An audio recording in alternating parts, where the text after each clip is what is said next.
Dear colleagues, it's a great pleasure to speak to you here today, where you're launching the Technology Needs Assessment Project in Thailand. I'm sorry that I couldn't be with you in person, but I would like to extend a special welcome to all distinguished guests and participants.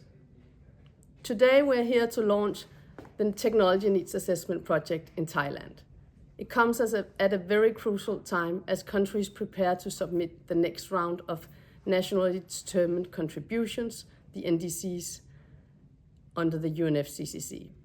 These needs to be both financeable and implementable, and the TNAs is a tool for developing implementation roadmaps for NDC priorities. UNEP and UNEP Copenhagen Climate Center has during the last 15 years supported more than 100 countries in identifying climate technology needs and identifying technology action plans. The so-called technology needs assessments have proven very useful for countries, both to assess current and future technology needs for both adaptation and mitigation. And it is a tool for reaching speed and scale of technology implementation. As a country-driven process, TNAs aim to build upon and contribute to similar and ongoing initiatives at the national level. It's developed to support national sustainable development, including Sustainable Development Goal targets, in addition to implementation of the nationally determined contributions. A technology needs assessment is a country-driven process designed to identify, select, prioritize technologies that reduce greenhouse gas emissions and address vulnerabilities to climate change. It follows a step-by-step approach where we first prioritize technologies, we select those that are of utmost priority for an in-depth analysis of what are the challenges, the enabling framework conditions that can enhance the transfer, upscaling and use of the technologies. The final step in the process is the preparation of what we call technology action plans. These are roadmaps to create and expand market systems and establish conditions necessary for technology diffusion and uptake. These technology action plans are crucial as they can be presented to multilateral funding bodies, such as regional development banks and, for example, the Green Climate Fund. The aim is to unlock and leverage billions of dollars promised in the global climate finance. The participatory nature of TNAs is crucial to their success. The success hinges on the development and involvement of all relevant stakeholders. The assumption is that any given technology is more likely to be understood, accepted, supported, and implemented at all levels, from government ministries to farmers and households, if all stakeholders are engaged throughout the TNA process. Ultimately, the TNAs, the technology needs assessments, are designed to stimulate and enable the production of investment-ready climate change mitigation and adaptation projects.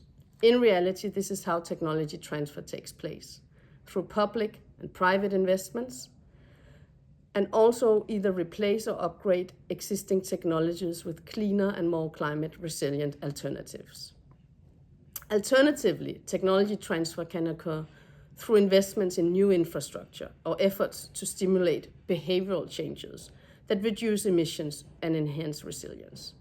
These investments contribute directly or indirectly to various sustainable development goals and to the broader concept of global green growth.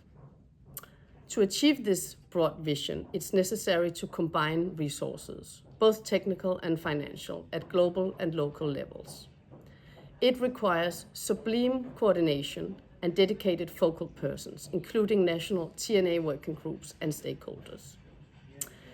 In reality, we know that the TNA process is just one of many related nationally driven processes aiming to achieve the nationally determined contributions to the Paris Agreement and to the National Sustainable Development Goal priorities. Linking these requires targeted and project-specific investment opportunities, followed up through government leadership, informed by stakeholder-driven and evidence-based technical outputs of the TNA and its analysis. when it comes to implementing the climate and green growth agenda, beyond rhetoric and into the realm of specific and large-scale investments, various global partners and multilateral organizations welcome country-driven investment proposals based on technology needs assessments. And we have seen strong evidence of this the recent years. It includes investments from the Green Climate Fund, from the Adaptation Fund, the Global Environment Facility, the Climate Technology Center and Network, and from regional development banks. There is now a broad understanding and agreement on what we need to do to close this finance gap between plans and implementation. We have the political agreements and multilateral structures in place to enable a radical transformation. However, there's far less clarity on how to achieve this at scale. Climate finance is needed for both mitigation, because large-scale investments are required to significantly reduce emissions, and for climate adaptation, as significant financial resources are needed to adapt to the adverse effects and reduce the impacts of a changing climate. It's important to remember that climate finance generally refers to both local, national, and transnational financing. It draws from public, private, and alternative sources of finance that seeks to support both mitigation and adaptation climate goals. We have seen from the work in Thailand, working with Thailand on its technology needs assessments a bit more than 10 years ago, how Thailand used its first technology needs assessment under the global project to inform the development of national initiatives and requests for technical assistance, for example, from the Climate Technology Center and Network. In other countries, we've also seen how it has prepared the foundation for large-scale technology investments, such as those from the Green Climate Fund. We look very much forward to working with Thailand, with Dr. Surachai and his excellent TNA team in the next years to come, on further elaborating what are the technology priorities of Thailand, how does it look in future, and we look forward to see what we believe strongly would be significant results from this effort.